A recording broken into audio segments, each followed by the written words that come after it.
पास तीन साइड होगी, ये वाली साइड क्या है परपेंडिकुलर, ये वाली साइड क्या है बेस, ये वाली साइड क्या है हाइपोटेनस। अब अगर बिलफर्ज ये तो मैंने इस एंगल से बना बेस अपॉन, अब मैं दूसरा ट्रायंगल हाइपोटेनस के बराबर था सही। अब इसका उलट क्या होगा आपके पास। अस्सलाम वालेकुम उमर ऑनलाइन एकेडमी में खुशामदीद फरीद के साथ। आज जो हमारा टॉपिक है वो है ट्रिग्नोमेट्रिक रेशियोज सही है। इसको हम सुनेंगे, इस रेशियोज को हम समझेंगे, पढ़ेंगे, इसके डायग्राम बनाएंगे, इसके रेशियोज निकालेंगे। ये किस चैप्टर से ताल्लुक रखता है, turning effect of a force, जो आपका चैप्टर नंबर 4 यानी यूनिट नंबर 4 है फिजिक्स का सही। तो ट्रिग्नोमेट्रिक जो रेशियो है आपके पास, ट्रिग्नोमेट्रिक रेशियोज जो है आपके पास, ये मैथमेटिक्स के एतबार से भी इंपॉर्टेंट है क्योंकि इसी क्लास 9 के या मैट्रिक के क्लास 9 और मैट्रिक के मैथमेटिक्स के बुक में बकायदा इसका पूरा चैप्टर है सही है।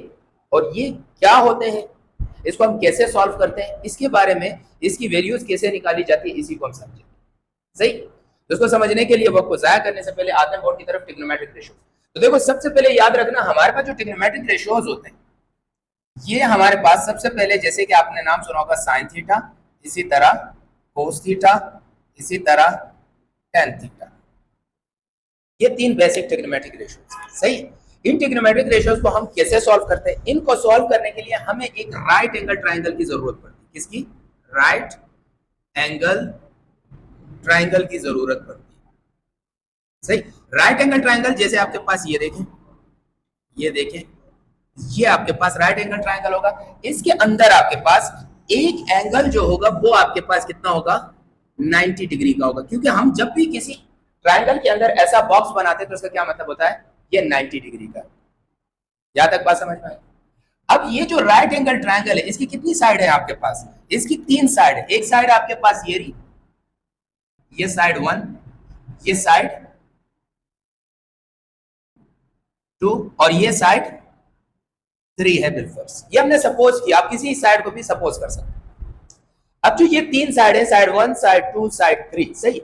अब इस साइड का और इस साइड को, जब इस साइड को आप इस साइड से डिवाइड करेंगे तो उसकी कोई ना कोई वैल्यू निकल आएगी।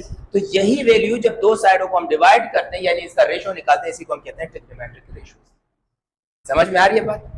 इस ट्रिग्नोमेट्रिक रेशियोज के फिर जो फंक्शंस होते हैं यानी किसकी मदद से हम निकालते हैं उनको, फिर हमारे पास ये ट्रिग्नोमेट्रिक रेशियोज के तीन फंक्शंस हैं। वैसे 6 फंक्शंस हैं लेकिन मैंने आपको फिलहाल सिर्फ 3 फंक्शन लिखवाए, sine theta, cos theta, tan theta.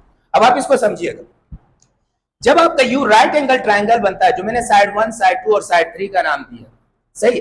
जब भी आपका देखें यहां पर भी एंगल बन रहा है, यहां पर भी एंगल बन रहा है, यहां पर भी एंगल बन रहा है, तो आपके जहन में एक सवाल होगा कि एंगल क्या चीज है। एक सिंपल सी बात, ये जो मैंने यहाँ पे निशान लगा ये भी एंगल है, ये भी एंगल है, एंगल। और इस एंगल को हम थीटा से जाहिर करते हैं। किससे जाहिर करते हैं?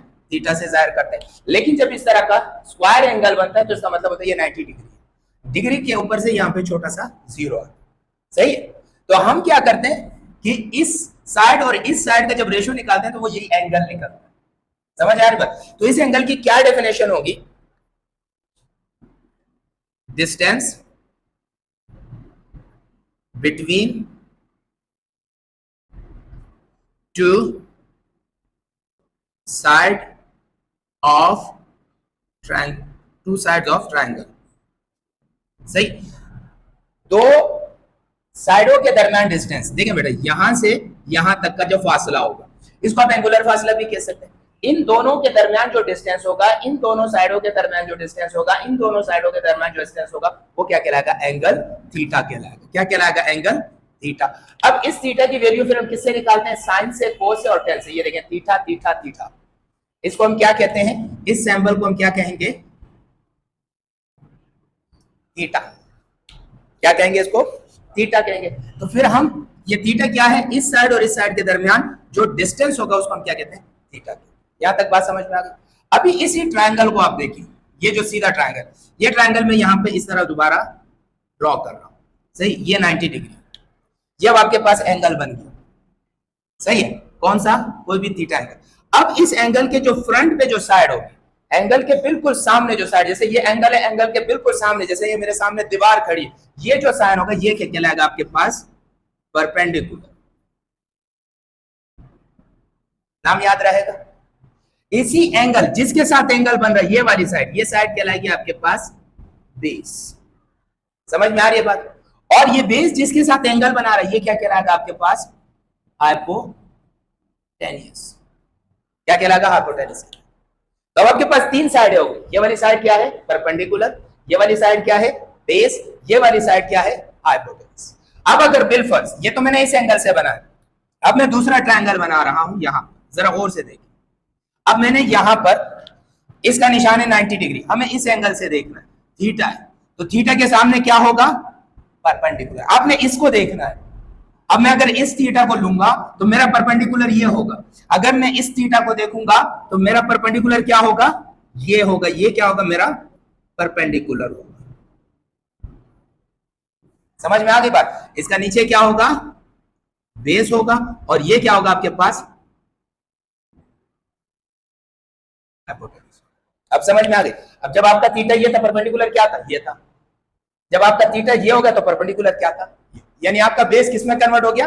परपेंडिकुलर में। तो ये समझ में आई बात? आप एंगल भी समझ में आ गया, राइट एंगल भी समझ में आ गया। ऐसा ट्रायंगल जिसके अंदर एक 90 डिग्री, सही है, such a triangle where one angle is equal to 90 degree. तो ये बातें सारी समझ में आ गई। अब हम इन रेशियोज को निकालते हैं। थीटा के सामने, तो ये मैंने एक ट्रायंगल बनाया, सही है, तो थीटा के सामने क्या होगा आपका? परपेंडिकुलर होगा, सही है। और थीटा के नीचे क्या होगा? यहां पर बेस होगा, और थीटा के ऊपर क्या होगा आपके पास? हाइपोटेन्यूस। यहां तक बात समझ में आ गई? अब आपके पास साइन थीटा किसके बराबर होता है? साइन थीटा आपके पास जो होगा, साइन थीटा हमेशा बराबर होता है परपेंडिकुलर, ये आपको अब याद करने पड़ेंगे, upon hypotenuse.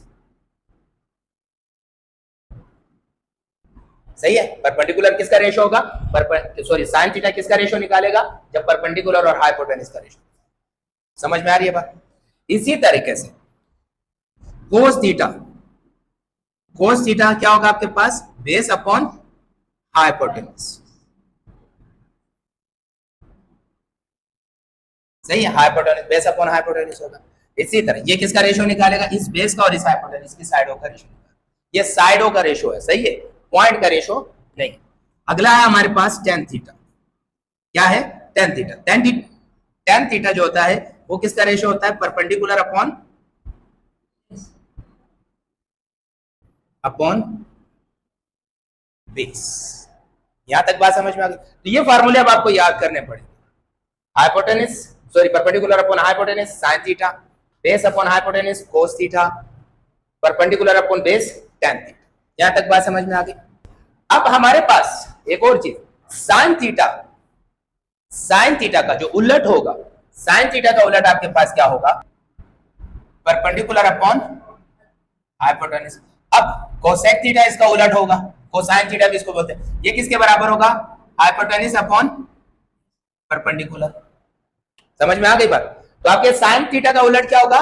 1 upon cosec theta. Clear है मेरे बच्चा? तो साइन थीटा बराबर हो सकता है 1 अपॉन कोसाइन थीटा, और कोसाइन थीटा बराबर हो सकता है 1 अपॉन साइन थीटा। यहां तक बात समझ में आ गई? इसी तरीके से अगर आपके पास कोस थीटा, कोस थीटा आपने देखा किसके बराबर था? बेस अपॉन हाइपोटेन्यूस के बराबर था, सही। अब इसका उलट क्या होगा आपके पास? सेक थीटा। क्या होगा? Sec theta. ये किसके बराबर होगा? हाइपोटेन्यूस अपॉन बेस, सही। तो इसका मतलब है जो कोस थीटा है वो किसका उलट है? 1 अपॉन सेक थीटा, उसका उलट है। और सेक थीटा का उलट क्या है? 1 अपॉन कोस। ये भी आपको याद रखना। आखिर में आपके पास तीसरा क्या? आपके पास टेन थीटा। क्या है? Tan theta. टेन थीटा जो उलट होता है वो किसका होता है? यो आपके पास बराबर किसका होता है? Perpendicular upon base. अब इसका जो उलट होता है वो क्या कहलाएगा? Cot theta. क्या कहलाएगा? Cot theta. वो किसका उलट होगा आपके पास?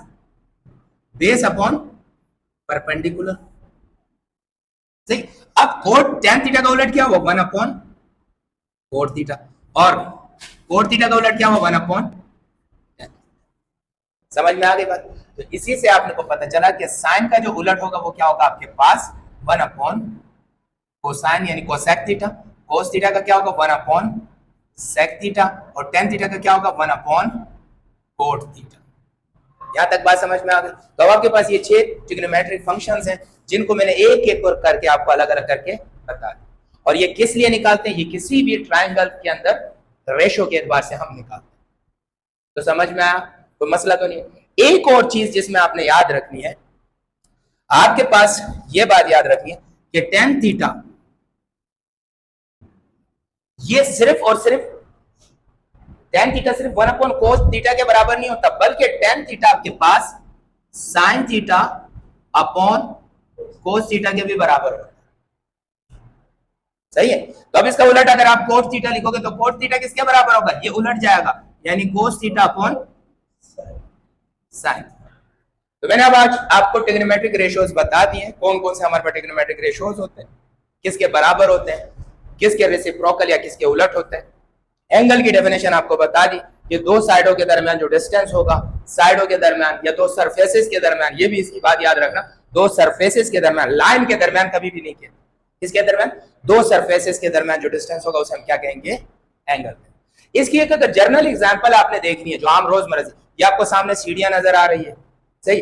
ये जमीन के साथ सीढ़ियां कैसे बनी हुई होती है? आपने गौर किया होगा, अगर आपके पास ये जमीन है यानी अर्थ है, सीढ़ियां आपके पास हमेशा इस तरह बनी हुई होती है ना, ये सीढ़ियां बन गई, सही? तो अब जब ये सीढ़ियां बन गई, ये सीढ़ियों के सामने दीवार बन गई, सही? तो अब ये जमीन और सीढ़ियों के दरमियान जो फासला होगा, क्योंकि जमीन भी एक सरफेस है, सही, और ये सीढ़ियां भी एक सरफेस है जिसे हम लीडर कहते हैं, सही है बेटा? और ये परपेंडिकुलर, तो इन दोनों के दरमियान जो फासला होगा वो क्या कहलाएगा? थीटा कहलाएगा। और थीटा का सामने क्या होगा आपके पास? परपेंडिकुलर होगा। थीटा के नीचे क्या होगा आपके पास? बेस होगा। थीटा के ऊपर क्या होगा आपके पास? हाइपोटेन्यूज होगा, सही? तो आप ये तारीफ भी लिख सकते हैं कि दो सरफेसेस के दरमियान जो एंगल होगा वो क्या कहलाएगा? जो फासला यानी डिस्टेंस होगा वो क्या कहलाएगा? एंगल। तो उम्मीद करता हूं आपको ट्रिग्नोमेट्रिक रेशियो समझ में आए होंगे, इसके फंक्शन भी समझ में आए होंगे। इसी तरह हमारी वीडियो देखते रहिएगा। इंशाल्लाह नेक्स्ट वीडियो में हम resolution of a vector and composition of a vector को कवर करेंगे। तो वीडियो देखते रहिएगा और इसी तरह सब्सक्राइब भी कीजिए, लाइक भी कीजिए उमर ऑनलाइन चैनल को। अल्लाह हाफिज।